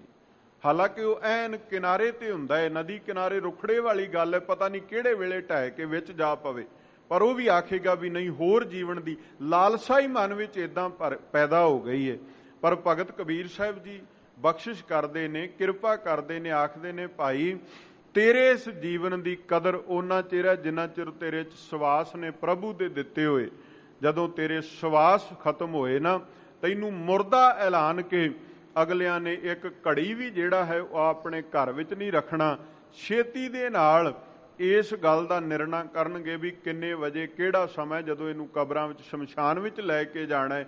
ਤੇ ਭਾਈ ਤੂੰ ਆਪਣੇ ਜੀਵਨ ਵਿੱਚ ਰਹਿੰਦਿਆਂ ਹੋਇਆਂ, ਜਦੋਂ ਤੇਰੇ ਕੋਲ ਸਵਾਸ ਪੱਲੇ ਵਿੱਚ ਨੇ, ਤੂੰ ਰੱਬ ਦੇ ਨਾਮ ਨਾਲ ਜੁੜ, ਉਸ ਵਾਹਿਗੁਰੂ ਕਰਤਾ ਪੁਰਖ ਨੂੰ ਸਿਮਰ, ਉਹਨੂੰ ਯਾਦ ਕਰ, ਜਿਹੜਾ ਨਿਰੰਕਾਰ ਤੇਰੀ ਹਰ ਥਾਂ ਸਹਾਇਤਾ ਕਰਨ ਵਾਲਾ ਹੈ, ਹਰ ਥਾਂ ਦੇ ਉੱਤੇ ਤੇਰੀ ਪੈਜ ਰੱਖਣ ਵਾਲਾ ਹੈ। ਰਹਾਉ ਵਿਸ਼ਰਾਮ ਦੇ ਕਰਕੇ ਸਮਝਾ ਰਹੇ ਹਨ। ਕਾਕੀ ਮਾਤ ਪਿਤਾ ਕਹੋ ਕਾਕੂ, ਕਵਨ ਪੁਰਖ ਕੀ ਜੋਈ। ਹੁਣ ਜਿੰਨਾ ਚਿਰ ਸਰੀਰ ਦੇ ਵਿੱਚ ਸਵਾਸ ਨੇ, ਰਿਸ਼ਤੇ ਨਾਤੇ ਉਹਨਾਂ ਚਿਰ ਨੇ ਸੰਗਤ ਜੀ। ਜਦੋਂ ਸਰੀਰ ਚੋਂ ਸਵਾਸ ਮੁੱਕ ਗਏ ਤਾਂ ਬਾਬਾ ਕਬੀਰ ਸਾਹਿਬ ਜੀ ਕਹਿੰਦੇ ਨੇ, ਕੌਣ ਪਿਤਾ ਹੈ ਕਿਸੇ ਦਾ, ਕਿਹੜੀ ਕਿਸੇ ਦੀ ਮਾਂ, ਕੌਣ ਕਿਸੇ ਦੀ ਇਸਤਰੀ। ਕੋਈ ਸਨੇਹੀ ਹੋਵੇ ਤੇ ਘਰ ਵਿੱਚ ਨਾ ਰੱਖ ਲਵੇ, ਸਨੇਹੀ ਹੋਵੇ ਤੇ ਕਬਰ ਦੇ ਹਵਾਲੇ ਕਿਉਂ ਕਰੇ। ਜੇ ਇੰਨਾ ਸਨੇਹ ਹੈ ਤੇ ਅੱਗ ਦੇ ਉੱਤੇ ਸਰੀਰ ਨੂੰ ਕਿਉਂ ਰੱਖੇ? ਉਹਦਾ ਕਾਰਨ ਇੱਕ ਹੈ, ਕਿਉਂਕਿ ਜਿੰਨਾ ਚਿਰ ਸਵਾਸ ਚੱਲਦੇ ਨੇ ਉਤਨਾ ਚਿਰ ਹੀ ਸਰੀਰ ਦੇ ਸਾਥ ਨੇ, ਉਹਨਾਂ ਚਿਰ ਸੰਬੰਧ ਨੇ। ਸਤਿਗੁਰੂ ਦਾ ਇੱਕ ਬੋਲ ਆਉਂਦਾ, ਸਾਹਿਬ ਆਖਦੇ ਨੇ, ਦਾਰਾ ਮੀਤ ਪੂਤ ਸੰਬੰਧੀ ਇਸ਼ਟ ਮੀਤ ਅਰ ਭਾਈ, ਪੂਰਬ ਜਨਮ ਕੇ ਮਿਲੇ ਸੰਜੋਗੀ, ਅੰਤੈ ਕੋ ਨਾ ਸਹਾਈ। ਇਹ ਪੂਰਬਲੇ ਜਨਮਾਂ ਦਾ ਸੰਜੋਗ ਸੀ ਕਿ ਕਿਸੇ ਦੇ ਮਾਂ ਬਾਪ ਬਣ ਕੇ, ਕਿਸੇ ਦੇ ਧੀਆਂ ਪੁੱਤਰ ਬਣ ਕੇ ਅਸੀਂ ਸੰਸਾਰ ਵਿੱਚ ਵਿਚਰ ਰਹੇ ਹਾਂ। ਪਰ ਯਾਦ ਰੱਖੀਏ, ਜਦੋਂ ਅੰਤ ਦਾ ਵੇਲਾ ਆਇਆ, ਉਸ ਵੇਲੇ ਕੋਈ ਇੱਕ ਦੂਜੇ ਦੀ ਸਹਾਇਤਾ ਨਹੀਂ ਕਰ ਸਕਦਾ। ਸਵਾਸਾਂ ਦੀ ਬਾਬਤ ਇਹ ਬਚਨ ਬਾਣੀ ਅੰਦਰ ਆਉਂਦਾ ਹੈ ਵੀ ਨੈ ਵਢਨ ਘਟਨ ਤਿਲ ਸਾਰ, ਇੱਕ ਤਿਲ ਮਾਤਰ ਜਿੰਨਾ ਸਮਾਂ ਇੱਧਰ ਉੱਧਰ ਨਹੀਂ ਹੋਣਾ। ਤੇ ਨਾ ਹੀ ਕੋਈ ਰਿਸ਼ਤੇਦਾਰ ਸਨੇਹੀ ਇਹ ਦਾਅਵਾ ਕਰ ਸਕਦਾ। ਇਹ ਦਾਅਵੇ ਸਾਰੇ ਨੇ ਸਰੀਰ ਦੇ ਨਾਲ। ਸਰੀਰ ਦੇ ਵਿੱਚੋਂ ਸਵਾਸ ਖਤਮ ਹੋ ਗਏ, ਕੋਈ ਵੀ ਕਿਸੇ ਪ੍ਰਕਾਰ ਦਾ ਦਾਅਵਾ ਨਹੀਂ ਪੁੱਗਦਾ। ਘਾਟ ਫੂਟੇ ਕਉ ਬਾਤ ਨਾ ਪੁੱਛੈ, ਕਾਢੋ ਹੋਈ। ਘਟ ਨਾਮ ਸੰਬੋਧਨ ਹੈ ਸਰੀਰ ਨੂੰ। ਕਹਿਣ ਲੱਗੇ, ਜਿਸ ਪ੍ਰਕਾਰ ਮਿੱਟੀ ਦਾ ਕੋਈ ਭਾਂਡਾ, ਕੱਚਾ ਭਾਂਡਾ ਟੁੱਟ ਜਾਵੇ ਤੇ ਘਰ ਦੀ ਸੁਆਣੀ ਉਹਨੂੰ ਆਪਣੇ ਚੌਂਕੇ ਚੋਂ ਕੱਢ ਕੇ ਪਾਸੇ ਰੱਖ ਦਿੰਦੀ ਵੀ ਤੂੰ ਮੇਰੇ ਕਿਸੇ ਕੰਮ ਦਾ ਨਹੀਂ। ਕਹਿਣ ਲੱਗੇ, ਇਸੇ ਤਰ੍ਹਾਂ ਇਹ ਸਰੀਰ ਜਦੋਂ ਇਹ ਫੁੱਟ ਜਾਵੇ, ਭਾਵ ਸਵਾਸਾਂ ਦਾ ਸੰਬੰਧ ਟੁੱਟ ਜਾਵੇ, ਤੇ ਸਰੀਰ ਦੇ ਸਾਥੀ ਰਹੇ, ਸਰੀਰ ਦੇ ਰਿਸ਼ਤੇਦਾਰ ਅਖਵਾਉਣ ਵਾਲੇ ਕੀ ਕਹਿੰਦੇ ਨੇ, ਕੋਈ ਵੀ ਆ ਕੇ ਸਾਰ ਨਹੀਂ ਲੈਂਦਾ। ਛੇਤੀ ਨਾਲ ਇੱਕੋ ਗੱਲ ਹੈ, ਕਿੰਨੇ ਵਜੇ ਸੰਸਕਾਰ ਕਰੋਗੇ, ਕਿੰਨੇ ਵਜੇ ਲੈ ਕੇ ਚੱਲੋਗੇ। ਕੇਵਲ ਇਹੀ ਬਚਨਾਂ ਦੀ ਆਵਾਜ਼, ਇਹਨਾਂ ਬੋਲਾਂ ਦੀ ਆਵਾਜ਼ ਆਉਂਦੀ ਹੈ ਕਿ ਛੇਤੀ ਛੇਤੀ ਸੂਰਜ ਛਿਪਣ ਤੋਂ ਪਹਿਲਾਂ ਪਹਿਲਾਂ ਸ਼ਮਸ਼ਾਨ ਨੂੰ ਲੈ ਚੱਲੋ। ਦੂਰੋਂ ਆਏ ਨੇ, ਉਹਨਾਂ ਨੇ ਵਾਪਸ ਵੀ ਮੁੜ ਕੇ ਜਾਣਾ ਹੈ। ਇਹੀ ਕੁਝ ਸਾਰੇ ਬੰਨੇ ਜਿਹੜਾ ਹੈ ਉਹ ਚੱਲ ਪੈਂਦਾ ਹੈ। ਦੇਹੁਰੇ ਬੈਠੀ ਮਾਤਾ ਰੋਵਾ, ਖਟਿਆ ਲੈ ਗਏ ਭਾਈ। ਹੁਣ ਜਿਨ੍ਹਾਂ ਦੇ ਨਾਲ ਸਨੇਹ ਹੈ, ਮਾਂ ਉਹ ਜਿਹਨੇ ਪੁੱਤ ਨੂੰ ਆਪਣੇ ਬੱਚੇ ਨੂੰ ਜਨਮ ਦਿੱਤਾ ਹੈ, ਉਹ ਪੁੱਤ ਦੇ ਵਿਛੋੜੇ ਦੇ ਵਿੱਚ ਦੇਹਰੀ ਦਲੀਜ ਤੇ ਬਹਿ ਕੇ ਰੋਂਦੀ ਹੈ। ਪੁਰਾਣੇ ਸਮੇਂ ਵਿੱਚ ਔਰਤਾਂ ਨੂੰ ਸ਼ਮਸ਼ਾਨ ਵਿੱਚ ਜਾਣ ਦੀ ਇਜਾਜ਼ਤ ਨਹੀਂ ਸੀ। ਘਰ ਦੀ ਦਲੀਜ ਤੱਕ ਔਰਤਾਂ ਨਾਲ ਤੁਰਦੀਆਂ ਇੱਕ ਦੋ ਕਦਮ ਤੇ ਫਿਰ ਉੱਥੇ ਬਹਿ ਜਾਂਦੀਆਂ ਤੇ ਇਕੱਲੇ ਮਰਦ ਹੀ ਜਾਇਆ ਕਰਦੇ ਸਨ ਸ਼ਮਸ਼ਾਨ ਵਿੱਚ। ਔਰ ਬਾਬਾ ਕਬੀਰ ਸਾਹਿਬ ਜੀ ਆਖਣ ਲੱਗੇ ਵੀ ਮਾਂ ਦੇਹਰੀ ਤੇ ਬੈਠ ਕੇ, ਦਲੀਜ ਤੇ ਬੈਠ ਕੇ ਰੋਂਦੀ ਹੈ। ਜਿਹੜੇ ਭਰਾ ਨੇ, ਭਾਈ ਨੇ, ਸੰਗੀ ਸਾਥੀ ਨੇ, ਸਾਕ ਸੰਬੰਧੀ ਨੇ, ਉਹ ਸੰਸਾਰ ਤੋਂ ਜਾ ਚੁੱਕੇ ਪ੍ਰਾਣੀ ਦਾ ਸਰੀਰ ਚੁੱਕਦੇ ਨੇ, ਖਟੀਆ ਭਾਵ ਮੰਜਾ ਚੁੱਕ ਕੇ ਤੇ ਸ਼ਮਸ਼ਾਨ ਵੱਲ ਨੂੰ ਲੈ ਤੁਰਦੇ ਨੇ। ਲਟ ਛਟਕਾਏ ਤਿਰਿਆ ਰੋਵਾ, ਹੰਸ ਇਕੇਲਾ ਜਾਈ। ਜਿਹੜੀ ਇਸਤਰੀ ਹੈ, ਭਾਵ ਕਿਸੇ ਦੀ ਪਤਨੀ, ਉਹਦਾ ਪਤੀ ਚੜ੍ਹਾਈ ਕਰ ਗਿਆ, ਉਹ ਆਪਣੇ ਸਿਰ ਦੇ ਵਾਲ ਖੋਲ ਕੇ ਰੁਦਨ ਕਰਦੀ ਹੈ। ਵਿਛੋੜਾ ਹੈ ਨਾ, ਸਰੀਰ ਦਾ ਵਿਛੋੜਾ ਹੈ, ਪਰ ਕਹਿਣ ਲੱਗੇ ਵੀ ਕੀ ਉਹ ਇਸ ਵਿਛੋੜੇ ਦੇ ਵਿੱਚ ਰੋਂਦੀ ਹੋਈ ਆਪਣੇ ਪਤੀ ਦਾ ਕੋਈ ਸਾਥ ਦੇ ਸਕਦੀ ਹੈ? ਨਹੀਂ। ਹੰਸ ਇਕੇਲਾ ਜਾਈ, ਉਹ ਜੀਵ ਆਤਮਾ ਪਰਲੋਕ ਵਾਲੇ ਪਾਸੇ ਨੂੰ ਤੁਰਿਆ ਉਸ ਪੈਂਡੇ ਦੇ ਉੱਤੇ। ਸਰੀਰ ਦਾ ਕੋਈ ਸਾਥੀ ਜਿਹੜਾ ਹੈ ਉਹ ਸਾਥ ਨਹੀਂ ਦੇ ਸਕਦਾ। ਹਾਂ, ਜੇ ਸਰੀਰ ਨੇ ਨਾਮ ਜਪਿਆ ਹੋਵੇ ਤੇ ਉਸ ਨਾਮ ਵਿੱਚ ਇੰਨੀ ਤਾਕਤ ਹੈ ਕਿ ਉੱਥੇ ਕਰਤਾ ਪੁਰਖ ਵਾਹਿਗੁਰੂ ਜੀ ਦੇ ਨਾਮ ਦੇ ਸਦਕਾ ਹੀ ਬੰਦੇ ਦਾ ਸਾਥੀ ਜਿਹੜਾ ਉਹ ਨਾਮ ਬਣ ਸਕਦਾ, ਜਪੇ ਹੋਏ ਦੇ ਸਦਕਾ। ਜੇ ਕੋਈ ਇਹ ਗੱਲ ਆਖੇ ਵੀ ਜਪਿਆ ਨਹੀਂ ਹੈ ਤੇ ਫੇਰ ਨਾਮ ਸਾਥੀ ਬਣ ਜਾਵੇ, ਨਹੀਂ ਭਾਈ, ਏਦਾਂ ਨਹੀਂ। ਸਤਿਗੁਰੂ ਨੇ ਕਿਰਪਾ ਕੀਤੀ ਹੈ, ਬਾਣੀ ਅੰਦਰ ਸਾਨੂੰ ਇਹ ਸੁਨੇਹਾ ਦਿੱਤਾ ਹੈ ਕਿ ਨਾਮ ਨੂੰ ਜਪਣਾ ਹੀ ਤਾਂ ਹੈ ਕਿਉਂਕਿ ਇਸ ਨਾਮ ਨੇ ਉੱਥੇ ਵੀ ਸਾਡੀ ਸਹਾਇਤਾ ਕਰਨੀ ਹੈ ਜਿੱਥੇ ਕੋਈ ਸਾਡਾ ਸੰਬੰਧੀ, ਜਿੱਥੇ ਕੋਈ ਸਾਡਾ ਸਾਕ ਰਿਸ਼ਤੇਦਾਰ ਸਾਡਾ ਆਸਰਾ ਨਾ ਬਣ ਸਕਿਆ। ਉੱਥੇ ਜਿੱਦਾਂ ਆਪਾਂ ਰੋਜ਼ ਬਾਣੀ ਵਿੱਚ ਬਚਨ ਪੜ੍ਹਦੇ ਹਾਂ, ਤਿੱਥੈ ਤੂੰ ਸਮਰੱਥ, ਜਿੱਥੈ ਕੋਈ ਨਾਹੀਂ, ਜਿੱਥੇ ਕੋਈ ਵੀ ਨਹੀਂ ਆਸਰਾ ਹੈ ਅਕਾਲ ਪੁਰਖ ਵਾਹਿਗੁਰੂ, ਤੇਰਾ ਨਾਮ ਉੱਥੇ ਵੀ ਜੀਵ ਦਾ ਆਸਰਾ ਬਣ ਜਾਂਦਾ ਹੈ। ਇਸ ਵਾਸਤੇ ਇਸਤਰੀ ਰੁਦਨ ਤਾਂ ਕਰ ਸਕਦੀ ਹੈ, ਪਰ ਜੀਵ ਆਤਮਾ ਨੂੰ ਪਰਲੋਕ ਦੇ ਪੈਂਡੇ ਵੱਲ ਇਕੱਲੇ ਨੂੰ ਤੁਰਨਾ ਪਵੇਗਾ। ਕਹਿਤ ਕਬੀਰ ਸੁਨਹੁ ਰੇ ਸੰਤੋ, ਪੈ ਸਾਗਰ ਕਾ ਤਾਈ। ਭਗਤ ਕਬੀਰ ਸਾਹਿਬ ਜੀ ਕਿਰਪਾ ਕਰ ਰਹੇ ਨੇ, ਬਖਸ਼ਿਸ਼ ਕਰ ਰਹੇ ਨੇ। ਹੇ ਸੰਤ ਜਨੋ, ਇਸ ਭਵ ਸਾਗਰ ਦੇ ਬਾਰੇ ਸੁਣ ਲਈਏ। ਇਸ ਭਵ ਸਾਗਰ ਵਿੱਚ ਜੀਵ ਆਉਂਦਾ ਹੈ, ਸੰਸਾਰ ਵਿੱਚ ਵਿਚਰਦਾ ਹੈ, ਰਿਸ਼ਤੇ ਨਾਤਿਆਂ ਵਿੱਚ ਖਚਿਤ ਹੋ ਕਰਕੇ ਆਪਣੇ ਜੀਵਨ ਦੇ ਸਮੇਂ ਨੂੰ ਗਵਾ ਲੈਂਦਾ ਹੈ।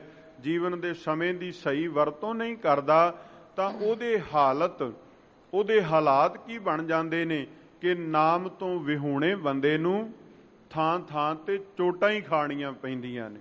ਆਪਾਂ ਬਚਨ ਪੜ੍ਹਦੇ ਨਾ, ਹਰ ਬਿਸਰਤ ਸਦਾ ਖੁਆਰੀ। ਇਹ ਇੱਕ ਵਾਰ ਨਹੀਂ, ਅਨੇਕਾਂ ਵਾਰ ਸਾਹਿਬ ਜੀ ਨੇ ਸਾਨੂੰ ਇਹ ਬਚਨ ਕਹਿ ਕੇ ਸਮਝਾਇਆ। ਪਰਮੇਸ਼ਰ ਤੇ ਭੁੱਲਿਆਂ ਵਿਆਪਨ ਸਭੇ ਰੋਗ। ਇੱਕ ਰੱਬ ਭੁੱਲ ਜਾਵੇ, ਜ਼ਿੰਦਗੀ ਵਿੱਚ ਜੋ ਕੁਝ ਵੀ ਹੈ ਉਹ ਸਭ ਕਾਸੇ ਦੀ ਸਮਰੱਥਾ ਖਤਮ ਹੋ ਜਾਂਦੀ ਹੈ। ਭਾਵੇਂ ਜ਼ਿੰਦਗੀ ਵਿੱਚ ਤੁਹਾਡੇ ਕੋਲ ਅਨੇਕਾਂ ਹੀ ਪਦਾਰਥ ਨੇ, ਪਰ ਉਹਨਾਂ ਪਦਾਰਥਾਂ ਦਾ ਕੀ ਕਰੋਗੇ ਜਿਨ੍ਹਾਂ ਪਦਾਰਥਾਂ ਨੂੰ ਦੇਵਣ ਵਾਲਾ ਰੱਬ ਹੀ ਤੁਹਾਨੂੰ ਭੁੱਲ ਗਿਆ। ਇਹ ਬਿਰਤੀ ਕਦੇ ਨਾ ਹੋਵੇ। ਦਾਤ ਪਿਆਰੀ ਵਿਸਰਿਆ ਦਾਤਾਰਾ, ਦਾਤਾਂ ਗੁਰੂ ਕੋਲੋਂ ਮੰਗੀਏ, ਪ੍ਰਾਪਤ ਕਰੀਏ, ਪਰ ਦਾਤੇ ਨੂੰ ਨਾ ਕਦੇ ਵੀ ਚਿੱਤ ਵਿੱਚੋਂ ਭੁਲਾਈਏ। ਯਾਦ ਰੱਖੀਏ ਵੀ ਦਾਤ ਗੁਰੂ ਕੋਲੋਂ ਪ੍ਰਾਪਤ ਹੋਈ ਹੈ। ਭਗਤ ਕਬੀਰ ਸਾਹਿਬ ਜੀ ਕਹਿ ਰਹੇ ਨੇ, ਇਸ ਭਵ ਸਾਗਰ ਦੇ ਤਾਈਂ ਇਹਦੀ ਬਾਬਤ, ਇਹਦੀ ਵਾਰਤਾ ਵਿਥਿਆ ਨੂੰ ਸੁਣਨਾ ਕਰੋ। ਇਸ ਬੰਦੇ ਸਿਰ ਜ਼ੁਲਮ ਹੋਤ ਹੈ, ਜਮ ਨਹੀਂ ਹਟਾ ਗੁਸਾਈ, ਦੋ ਤੁਕੇ। ਭਗਤ ਕਬੀਰ ਸਾਹਿਬ ਜੀ ਕਹਿ ਰਹੇ ਨੇ, ਜੇ ਕੋਈ ਨਾਮ ਨਹੀਂ ਜਪਦਾ, ਕੋਈ ਬਾਣੀ ਨਹੀਂ ਪੜ ਰਿਹਾ, ਕੋਈ ਬੰਦਗੀ ਭਗਤੀ ਨਹੀਂ ਕਰ ਰਿਹਾ ਨਾ, ਤੇ ਜਮਾਂ ਦੇ ਹਵਾਲੇ ਤੇ ਹੋਣਾ ਹੀ ਪੈਣਾ, ਤੇ ਫਿਰ ਜ਼ੁਲਮ ਵੀ ਸਹਿਣੇ ਪੈਣਗੇ। ਕਿਉਂਕਿ ਇਹਨਾਂ ਜ਼ੁਲਮਾਂ ਤੋਂ ਛੁਟਕਾਰਾ ਤੇ ਨਹੀਂ ਹੋ ਸਕਦਾ ਨਾ। ਜੋ ਕਰਮ ਕਮਾਏ ਨੇ ਉਹਨਾਂ ਦਾ ਲੇਖਾ ਤੇ ਦੇਣਾ ਪਏਗਾ ਨਾ। ਤੇ ਜਦੋਂ ਲੇਖਾ ਹੋਵੇਗਾ, ਉਸ ਲੇਖੇ ਵਿੱਚ ਨਿਰਣਾ ਹੋਣਾ ਹੈ। ਜੇ ਸ਼ੁਭ ਅਮਲ ਨੇ ਤੇ ਫਿਰ ਸਤਿਕਾਰ ਮਿਲੇਗਾ, ਤੇ ਜੇ ਅਮਲ ਮਾੜੇ ਨੇ, ਜੇ ਕਰਮ ਜਿਹੜੇ ਹਨ ਉਹ ਗੁਰੂ ਬਾਣੀ ਅਨੁਸਾਰ, ਗੁਰੂ ਆਸ਼ੇ ਅਨੁਸਾਰ ਨਹੀਂ ਹਨ, ਤੇ ਫਿਰ ਜ਼ੁਲਮਾਂ ਦਾ ਸਾਹਮਣਾ, ਫਿਰ ਜਿਹੜਾ ਸਜ਼ਾਵਾਂ ਦਾ ਸਾਹਮਣਾ ਤੇ ਕਰਨਾ ਪਵੇਗਾ ਨਾ। ਇਹ ਦੋ ਤੁਕਿਆਂ ਵਾਲੇ ਸ਼ਬਦ ਭਗਤ ਕਬੀਰ ਸਾਹਿਬ ਜੀ ਨੇ ਜੋ ਉਚਾਰਨ ਕੀਤੇ, ਇਹ ਹੁਕਮਨਾਮੇ ਦੇ ਰੂਪ ਅੰਦਰ, ਸ੍ਰੀ ਮੁਖ ਵਾਕ ਜੀ ਦੇ ਰੂਪ ਅੰਦਰ ਇਹ ਜੋ ਸ਼ਬਦ ਪ੍ਰਾਪਤ ਹੋਇਆ ਸੀ, 9 ਸ਼ਬਦ ਸਨ ਇਹ ਕੁੱਲ ਪਹਿਲੇ ਪੜਾਅ ਦੇ ਅੰਦਰ, ਔਰ ਇਹ 9ਵਾਂ ਸ਼ਬਦ ਸਾਨੂੰ 2 ਤੁਕਿਆਂ ਦਾ ਪ੍ਰਾਪਤ ਹੋਇਆ। ਸਤਿਗੁਰਾਂ ਨੇ ਕਿਰਪਾ ਕੀਤੀ ਹੈ, ਹੁਕਮ ਦੀ ਵਿਚਾਰ ਨਾਲ ਜੁੜਨ ਦਾ ਸਬਬ ਬਣਿਆ। ਆਓ ਜੋ ਪਾਵਨ ਪਵਿੱਤਰ ਸਥਾਨ ਉੱਪਰ ਲੜੀਵਾਰ ਸ਼ਬਦ ਦੀ ਵਿਚਾਰ ਹੈ, ਉਸ ਵਿਚਾਰ ਦੇ ਨਾਲ ਜੁੜਨ ਦਾ ਯਤਨ ਕਰੀਏ। ਰਾਮਕਲੀ ਰਾਗ ਦੇ ਅੰਦਰ ਦੂਸਰੀ ਵਾਰ ਦੇ ਵਿੱਚ 8ਵੀਂ ਪੌੜੀ ਦਾ ਇਹ ਜੋ ਦੂਜਾ ਸ਼ਲੋਕ ਵਿਚਾਰ ਦੇ ਅਧੀਨ ਹੈ, ਆਓ ਪਿਆਰ ਨਾਲ ਸਰਵਣ ਕਰੀਏ ਜੀ। ਮਹੱਲਾ ਪੰਜਵਾ। ਏਕੋ ਜਪੀਐ ਮਨੈ ਮਾਹੀ, ਇਕ ਸਕੀ ਸਰਨਾਏ। ਧੰਨ ਸਤਿਗੁਰੂ ਗੁਰੂ ਅਰਜਨ ਦੇਵ ਸਾਹਿਬ ਸੱਚੇ ਪਾਤਸ਼ਾਹ ਮਹਾਰਾਜ ਜੀ ਕਿਰਪਾ ਕਰ ਰਹੇ ਹਨ। ਸਾਹਿਬ ਆਖ ਰਹੇ ਹਨ, ਐ ਮਨ ਇੱਕ ਅਕਾਲ ਪੁਰਖ ਵਾਹਿਗੁਰੂ ਜੀ ਨੂੰ ਧਿਆਉਣਾ, ਕੇਵਲ ਇੱਕ ਦੀ ਆਰਾਧਨਾ ਕਰਨੀ। ਉਹ ਕਰਤਾ ਪੁਰਖ ਵਾਹਿਗੁਰੂ ਜਿਹੜਾ ਸਾਰੀ ਸ੍ਰਿਸ਼ਟੀ ਵਿੱਚ ਰਮਿਆ ਹੋਇਆ, ਜਿਹਦੇ ਬਰਾਬਰ ਦਾ ਕੋਈ ਨਹੀਂ। ਅੱਲਾਹ ਪਾਕੰ ਪਾਕ ਹੈ, ਸ਼ੱਕ ਕਰੂੰ ਜੇ ਦੂਸਰ ਹੋਏ। ਉਹ ਰੱਬ ਇੱਕ ਹੈ, ਔਰ ਇੱਕ ਨੂੰ ਹੀ ਧਿਆਉਣ ਦੀ ਦਾਤ ਗੁਰੂ ਦੇ ਕੋਲੋਂ ਮੰਗੀਏ। ਰੋਜ਼ ਬਚਨ ਪੜ੍ਹਦੇ ਆਂ, ਗੁਰਾ ਇੱਕ ਦੇਹ 부ਝਾਈ, ਸਭਨਾ ਜੀਆਂ ਕਾ ਇੱਕ ਦਾਤਾ, ਸੋ ਮੈਂ ਵਿਸਰ ਨਾ ਜਾਈ। ਸਾਹਿਬ ਗੁਰੂ ਅਰਜਨ ਦੇਵ ਪਿਤਾ ਮਹਾਰਾਜ ਜੀ ਕਿਰਪਾ ਕਰ ਰਹੇ ਨੇ, ਇੱਕ ਕਰਤਾ ਪੁਰਖ ਦੀ ਸ਼ਰਨ ਵਿੱਚ ਆਈਏ, ਔਰ ਮਨ ਦੇ ਵਿੱਚ ਕੇਵਲ ਇੱਕੋ ਦਾ ਆਸਰਾ ਧਿਆਈਏ ਜੀ। ਇਕ ਸਿਓ ਕਰ ਪਿੜਹੌੜੀ, ਦੂਜੀ ਨਾਹੀ ਜਾਏ। ਪਿਰਹੜੀ ਦਾ ਭਾਵ ਹੈ ਵੀ ਪ੍ਰੇਮ ਇੱਕ ਅਕਾਲ ਪੁਰਖ ਵਾਹਿਗੁਰੂ ਦੇ ਨਾਲ। ਜੇ ਆਪਣੇ ਤਨ ਮਨ ਦਾ ਦਾਤਾ ਰੱਬ ਜੀ ਨੂੰ ਸਮਝਦੇ ਆ, ਆਪਣੇ ਹਾਲ ਦਾ ਦਾਤਾ ਕਰਤਾ ਪੁਰਖ ਵਾਹਿਗੁਰੂ ਜੀ ਨੂੰ ਬਣਾਈਏ, ਤੇ ਕਿਸੇ ਦੂਜੇ ਪਾਸੇ ਸਾਡਾ ਧਿਆਨ ਨਾ ਜਾਵੇ। ਗੁਰੂ ਨੂੰ ਛੱਡ ਕੇ, ਗੁਰੂ ਰਾਮਦਾਸ ਮਹਾਰਾਜ ਜੀ ਦੇ ਦਰ ਨੂੰ ਛੱਡ ਕੇ ਸਾਡੇ ਨੇਤਰ, ਸਾਡੀ ਸੁਰਤ, ਸਾਡਾ ਸਰੀਰ ਕਿਸੇ ਹੋਰ ਪਾਸੇ ਵੱਲ ਵੇਖੇ ਵੀ ਨਾ। ਇੰਨੀ ਪਰਪੱਕ ਬਿਰਤੀ ਆਪਾਂ ਨੇ ਲੈ ਕਰਕੇ ਆਉਣੀ। ਸਾਹਿਬ ਕਹਿੰਦੇ ਇੱਕੋ ਨਾਲ ਪ੍ਰੇਮ ਬਣਾਉਣਾ ਹੈ, ਕਿਸੇ ਹੋਰਨਾਂ ਦੇ ਪਾਸੇ ਵੱਲ ਜਾਣ ਦੀ ਮਨ ਦੇ ਅੰਦਰ ਕੋਈ ਖਿਆਲ ਵੀ ਨਹੀਂ ਆਉਣਾ ਚਾਹੀਦਾ। ਇੱਕੋ ਦਾਤਾ ਮੰਗੀਆ, ਸਭ ਕਿਛ ਪੱਲਾ ਪਾਏ। ਬਸ ਗੁਰੂ ਤੇ ਅਕਾਲ ਪੁਰਖ ਵਾਹਿਗੁਰੂ ਜੀ ਨੂੰ ਦਾਤਾ ਜਾਣ ਕੇ ਜੋ ਸਾਡੇ ਮਨ ਦੀ ਵੇਦਨਾ ਹੈ ਉਹ ਗੁਰੂ ਅੱਗੇ ਹਾਜ਼ਰ ਕਰ ਦਈਏ। ਝੋਲੀ ਖਾਲੀ ਕਦੇ ਨਹੀਂ ਰਹੇਗੀ। ਸਾਡਾ ਪਤਾ ਕੀ, ਸਾਡੀ ਮਾਨਸਿਕਤਾ ਇਹ ਹੈ, ਅਸੀਂ ਕਹਿ ਦਿੰਦੇ ਹਾਂ ਵੀ ਅਰਦਾਸ ਕਰਵਾਈ ਸੀ, ਪੂਰੀ ਨਹੀਂ ਹੋਈ। ਭਲਿਆ ਨਾ ਗੁਰੂ ਊਣਾ ਨਾ ਅਰਦਾਸ 'ਚ ਕੋਈ ਫਰਕ ਹੈ। ਬਿਰਤੀ ਤੇਰੀ ਭਾਵਨਾ ਵਿੱਚ ਫਰਕ ਪੈ ਸਕਦਾ ਵੀ ਤੇਰੇ ਕੋਲੋਂ ਭਰੋਸਾ ਹੀ ਨਹੀਂ ਬਣ ਸਕਿਆ। ਸਾਹਿਬ ਆਖਿਆ, ਬਿਰਥੀ ਕਦੇ ਨਾ ਹੋਵਈ ਜਨ ਕੀ ਅਰਦਾਸ। ਅਰਦਾਸ ਤਾਂ ਕਦੇ ਵਿਅਰਥ ਹੀ ਨਹੀਂ ਜਾਂਦੀ, ਪਰ ਪ੍ਰਵਾਨ ਉਹਨਾਂ ਦੀ ਹੁੰਦੀ ਹੈ ਜਿਹੜੇ ਇੱਕ ਅਕਾਲ ਪੁਰਖ ਵਾਹਿਗੁਰੂ ਜੀ ਨੂੰ ਚਿਤਵਦੇ, ਸਿਮਰਦੇ, ਜਿਨ੍ਹਾਂ ਦੀ ਜ਼ੁਬਾਨ ਤੇ ਮੁਖ ਤੇ ਇੱਕੋ ਹੀ ਅਰਾਬੀ ਹੈ। ਬਾਬਾ ਫਰੀਦ ਸਾਹਿਬ ਜੀ ਨੇ ਬੋਲ ਆਖਿਆ, ਦਿਲੋਂ ਮੁਹੱਬਤ ਜਿਨ ਸਹੀ ਸੱਚਿਆ, ਜਿਨ ਮਨ ਹੋਰ ਮੁਖ ਹੋਰ, ਸੇ ਕਾਂਡੇ ਕੱਚਿਆ। ਅਕਾਲ ਪੁਰਖ ਵਾਹਿਗੁਰੂ ਜੀ ਨੂੰ ਦਾਤਾ ਜਾਣੀਏ ਤੇ ਉਸ ਦਾਤੇ ਦੇ ਕੋਲੋਂ ਸਭ ਕੁਝ ਪ੍ਰਾਪਤ ਹੋ ਜਾਵੇਗਾ। ਮਨ ਤਨ ਸਾਸ ਗਿਰਾਸ ਪ੍ਰਭ, ਇੱਕੋ ਇੱਕ ਧਿਆਏ। ਮਨ ਤਨ ਸਵਾਸ ਤੇ ਗਿਰਾਸ ਤੋਂ ਭਾਵ ਹੈ ਵੀ ਬੰਦਾ ਖਾਂਦਿਆਂ ਪੀਂਦਿਆਂ ਵੀ 4 ਤਰੀਕਿਆਂ ਦੇ ਨਾਲ ਮਨ ਕਰਕੇ, ਇਸ ਸਰੀਰ ਕਰਕੇ ਰੱਬ ਕਰਤਾ ਪੁਰਖ ਵਾਹਿਗੁਰੂ ਜੀ ਨੂੰ ਯਾਦ ਕਰੇ। ਸਵਾਸ ਸਵਾਸ ਉਹਦੀ ਯਾਦ ਵਿੱਚ ਜੁੜ ਜਾਵੇ। ਸਾਹਿਬ ਸੱਚੇ ਪਾਤਸ਼ਾਹ ਆਖਦੇ ਨੇ, ਨਿਰੰਕਾਰ ਵਾਹਿਗੁਰੂ ਜੀ ਨੂੰ ਇਸ ਤਰੀਕੇ ਦੇ ਨਾਲ ਇੱਕ ਜਾਣ ਕੇ, ਸ੍ਰੇਸ਼ਟ ਜਾਣ ਕਰਕੇ ਧਿਆਉਣਾ ਹੈ। ਅੰਮ੍ਰਿਤ ਨਾਮ ਨਿਧਾਨ ਸਚ, ਗੁਰਮੁਖ ਪਾਇਆ ਜਾਏ। ਕਰਤਾ ਪੁਰਖ ਵਾਹਿਗੁਰੂ ਜੀ ਦਾ ਉਹ ਅੰਮ੍ਰਿਤ ਨਾਮ ਜਿਹੜਾ ਜੀਵਨ ਨੂੰ ਅਮਰ ਕਰ ਦੇਣ ਵਾਲਾ ਹੈ, ਜਿਹਦੇ ਵਿੱਚ ਤਾਕਤ ਹੈ ਸਾਡੇ ਔਗਣਾਂ ਨੂੰ ਖਤਮ ਕਰਕੇ ਸਾਨੂੰ ਪ੍ਰਭੂ ਨਾਲ ਜੋੜਨ ਦੀ। ਗੁਰੂ ਦੀ ਕਿਰਪਾ ਦੇ ਦੁਆਰਾ ਉਹ ਖਜ਼ਾਨਾ, ਉਹ ਨਾਮ ਰੂਪੀ ਖਜ਼ਾਨਾ ਪ੍ਰਾਪਤ ਹੁੰਦਾ ਹੈ। ਗੁੜ ਭਾਗੀ ਤੇ ਸੰਤ ਜਨ, ਜਿਨ ਮਨ ਉਠਾਏ। ਉਹ ਰੱਬ ਦੇ ਪਿਆਰੇ ਵੱਡਿਆਂ ਭਾਗਾਂ ਵਾਲੇ ਜਾਣੀਏ, ਜਿਨ੍ਹਾਂ ਦੇ ਮਨ ਵਿੱਚ ਕਰਤਾ ਪੁਰਖ ਵਾਹਿਗੁਰੂ ਜੀ ਆ ਕਰਕੇ ਵਸ ਗਏ ਹਨ।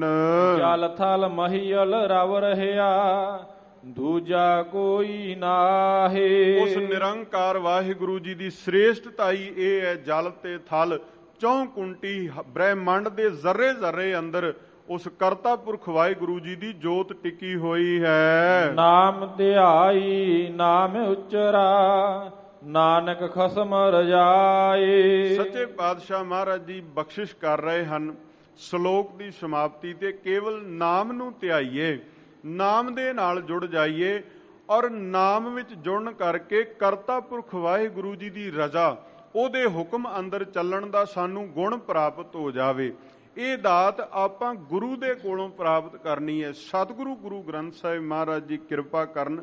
ਸਾਡਾ ਪੂਰਨ ਭਰੋਸਾ ਗੁਰੂ ਕੇ ਬਚਨਾਂ ਤੇ, ਗੁਰੂ ਕੀ ਬਾਣੀ ਤੇ ਬਣ ਆਵੇ, ਤਾਂ ਕਿ ਇਹ ਲੋਕ ਸੁਖੀਏ ਪਰਲੋਕ ਸੁਹੇਲੇ ਹੋ ਸਕਣ। ਸਤਿਗੁਰੂ ਗੁਰੂ ਗ੍ਰੰਥ ਸਾਹਿਬ ਮਹਾਰਾਜ ਜੀਆਂ ਨੇ ਕਿਰਪਾ ਕੀਤੀ, ਸਾਹਿਬਾਂ ਦੀ ਬਖਸ਼ਿਸ਼ ਹੋਈ। ਗੁਰੂ ਰਾਮਦਾਸ ਮਹਾਰਾਜ ਜੀ ਦੇ ਤਰਸ ਸਦਕਾ ਪਵਿੱਤਰ ਸ੍ਰੀ ਮੁਖ ਵਾਕ ਅਤੇ ਲੜੀਵਾਰ ਬਚਨਾਂ ਦੀ ਵਿਚਾਰ ਆਪ ਜੀ ਨਾਲ ਸਾਂਝ ਪਾਈ ਹੈ। ਵਿਚਾਰਾਂ ਦੀ ਸਾਂਝ ਪਾਉਂਦਿਆਂ ਹੋਈਆਂ ਬੇਅੰਤ ਪ੍ਰਕਾਰ ਦੀਆਂ ਭੁੱਲਾਂ ਲਈ ਖਿਮਾ ਬਖਸ਼ ਦੇਣਾ। ਬਚਨ ਗੁਰੂ ਕੇ ਜਾਣ ਕੇ ਹਿਰਦੇ ਅੰਦਰ ਵਸਾਉਣ ਦਾ ਯਤਨ ਕਰਿਓ।